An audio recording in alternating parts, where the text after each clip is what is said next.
ஆனால் இயற்கையோடும் டோட்.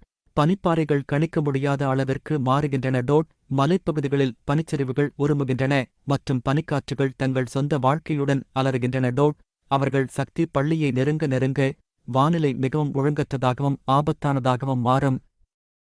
தனிமங்களே அவற்றின் ஊடுருவலை எதிர்ப்பது போல டோட். அவர்களின் முதல் பெரிய கண்டுபிடிப்பு ஒரு பண்டைய வரைபடத்தின் வடிவத்தில் வருகிறது டோட். பனி கோவிலின் உறைந்த உள்கருவறையில் காணப்படுகிறது டோட். தாலியா கடவுளிடமிருந்து பனி மறைகுறியீடுகளை டிகோட் செய்யவும் உடைக்கவும் வழிநடத்தும் பாதையை வெளிப்படுத்துகிறது. எக்கோயின் குகைகள் வழியாக பனிப்பாறைகளுக்கு அடியில் உள்ள படிக சுரங்கங்களின் ஒரு தளம் டோட். ஆனால் வரைபடம் எச்சரிக்கிறது. கொடிய சோதனைகள் கோவில்கள் பாதுகாக்கப்படுகின்றன. பண்டைய அடிப்படை பாதுகாவலர்கள் அறிவாற்றலால் மட்டுமே வெல்லக்கூடிய சக்திகள், அறிவு மற்றும் இயற்கை உலகத்தைப் பற்றிய புரிதல். ஒவ்வொரு கோவிலும் ஒரு உறுப்புடன் இணைக்கப்பட்டுள்ளது டோட். காற்றின் கோவில் ஒரு மலை உச்சியில் உயரமாக அமர்ந்திருக்கிறது. அங்கு காற்று மெல்லியதாக இருக்கும். மேலும் காற்று பலமான கட்டமைப்புகளை கூட கிழித்துவிடும் டோட். தண்ணீர் கோவில் உறைந்த ஏரிக்கு அடியில் மறைந்துள்ளது. அங்கு பனிக்கட்டி மற்றும் துரோக நீரோட்டங்கள் மாறுவதால் வழிசெலுத்தலை கிட்டத்தட்ட சாத்தியமற்றதாக்குகிறது டோட். பூமியின் கோவில் பனிப்பாறைக்குள் ஆழமாக புதைக்கப்பட்டுள்ளது.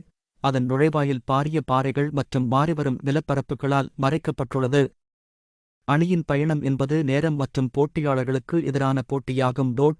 டெவிலிஷின் கூலிப்படைகள் நெருங்கி வருவதால் மிருக பலத்தை பயன்படுத்தி கோவில்களை கைப்பற்ற முயன்றனர் டோட். ஆனால் அது அணியின் அறிவார்ந்த திறமை. அது அவர்களை சோதனைகளை கடக்க அனுமதிக்கிறது. Doctor C. வெர்மன் இயற்பியல் பற்றிய தனது அறிவை பயன்படுத்துகிறார். காற்றின் கோவிலில் வீசும் காற்றை முறியடிக்க. அதே சமயம் சுவாதி சாரா காலநிலை அறிவியலில் நிபுணத்துவம் பெற்றவர். அவர்கள் செல்ல உதவுகிறது. நீர்க்கோவிலின் கொடிய உறைந்த நீர் டோட். தாலியா பூமியின் கோவிலில் உள்ள பண்டைய எழுத்துக்களை டிகோட் செய்கிறார். மறைக்கப்பட்ட பொறிமுறையை திறக்கிறது. அது சக்திசாலிக்கான இறுதிப் பாதையை பாதுகாக்கிறது. அவர்கள் இறுதிக் கோவிலை அடையும் போது பனிப்பாறையின் இதயத்தில் புதைக்கப்பட்டது. குழு அதை கண்டுபிடிக்கிறது. ஆகாஷாவின் சக்தி ஷூல் வெறும் நினைவுச் சின்னம் அல்ல. இது ஒரு உயிருள்ள சக்தி. அடிப்படை ஆற்றலுடன் துடிக்கும் ஒரு படிக நிறுவனம் டோட். சக்தி சூலம் சக்தி கொண்டது. இயற்கை கூறுகளை பெருக்க, புயல்களைக் கட்டுப்படுத்த அதன் வேல்டரை அனுமதிக்கிறது.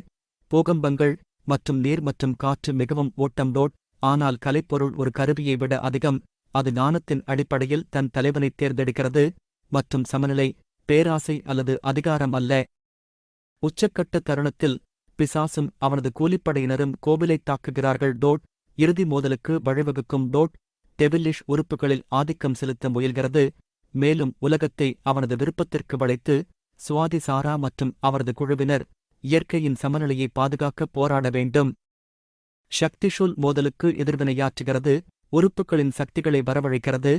பனிப்புயல், நடுக்கம் மற்றும் பனிக்கட்டி அலைகள் டோட். சுவாதி சாரா அதை உணர்ந்தாள். சக்தி ஷூலின் உண்மையான சக்தி இணக்கத்தில் உள்ளது, கட்டுப்படுத்தவில்லை டோட். அவளும் அவளுடைய குழுவும் ஒன்றாக வேலை செய்கிறாள்.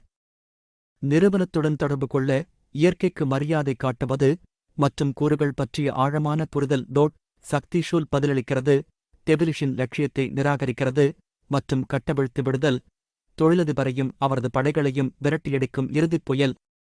இறுதியில் சுவாதி சாரா மற்றும் அவரது குழுவினர் சக்தி ஷூலை தங்களுக்கு உரிமை கொண்டாட வேண்டாம், ஆனால் அதற்கு பதிலாக அதைச் சேர்ந்த இடத்தில் விட்டுவிடுங்கள் டோட். பழமையான கோவில்கள் மற்றும் பனிப்பாறைகளால் பாதுகாக்கப்படுகிறது டோட். அவர்கள் பெற்ற அறிவே உண்மையான பொக்கிஷம். ஒரு புரிதல், மனிதகுலத்திற்கும் இயற்கைக்கும் இடையிலான நுட்பமான சமநிலை மற்றும் முயற்சி. ஆபத்துகள் மனித புரிதலுக்கு அப்பாற்பட்ட சக்திகளை கட்டுப்படுத்த டோட். அவர்கள் மலைகளை விட்டு வெளியேறும்போது புயல் குறைகிறது மற்றும் பனிப்பாறைகள் அவற்றின் பண்டைய அமைதிக்குத் திரும்புகின்றன. ஆகாஷாவின் சக்திஷூல் மறைந்துள்ளது டோட் என்று ஒரு நினைவூட்டல். பிரபஞ்சத்தின் மிகப்பெரிய சக்தி கட்டளையிடப்பட வேண்டிய ஒன்றல்ல, ஆனால